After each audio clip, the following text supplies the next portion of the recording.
apologize for all the bumpiness, but we are leaving Beaver Creek on our way to the Alaska-Canadian border. And this stretch of road seems to have quite a bit of frost heaves. So it's pretty bumpy.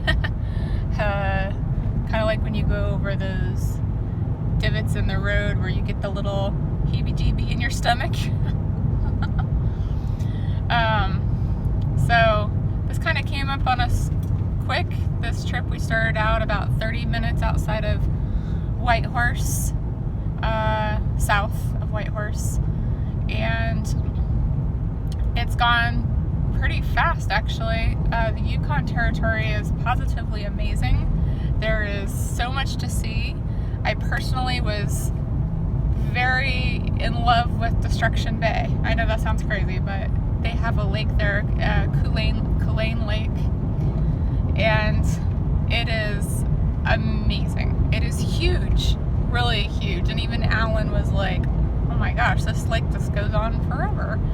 So yeah, so we're on our way. We'll be spending the night in Tok tonight before we make our final 5-hour journey to Sioux Valley. Yay! Unfortunately, on this trip, I had some malfunctions with my camera.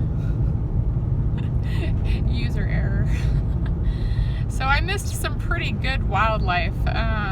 We did run into some elk, and I thought that I had got it, and oh, such a great shot through my viewfinder. But lo and behold, I apparently forgot to press record. And then there was, what else did I miss? Oh, some buffalo. I missed some buffalo. I did get some buffalo, and I missed some buffalo. But yes, we've seen quite a number of black bears on the side of the road. A couple prairie dogs, but no grizzlies so far. So, not that I really would like to run into those, because personally, I would not like to run into any grizzlies. Oh my goodness. So, our last stop in Canada was Buckshot Betty's, and they have all sorts of different kinds of food there, and pie and little desserts, and it's kind of a little bar, sort of. Yeah, bar. They serve pizza and stuff at night after 4:30. They have some campgrounds, and with no vacancy right now. Last night, when we were trying to make our push from Laird River to Whitehorse, we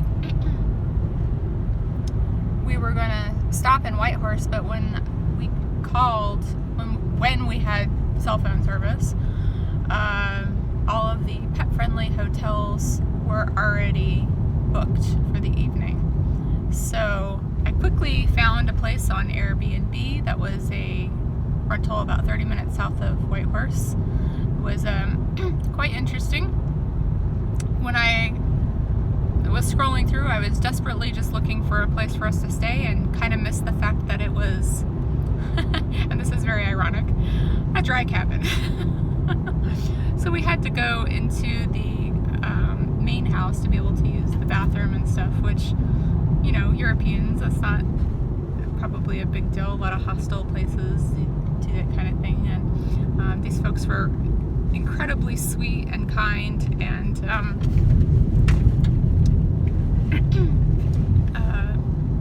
let us, you know, warm up our dinner for the evening, and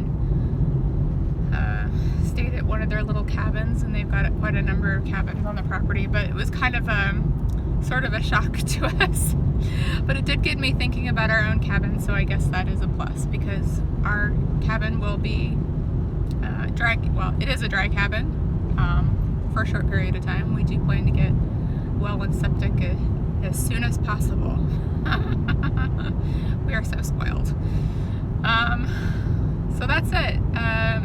Annie's been doing pretty good. She has had some moments where she gets very barky and whiny when she's kind of just had enough and lets us know that she needs to stop and she needs to get out, and she's just ready for the day to be over and wants to just stop.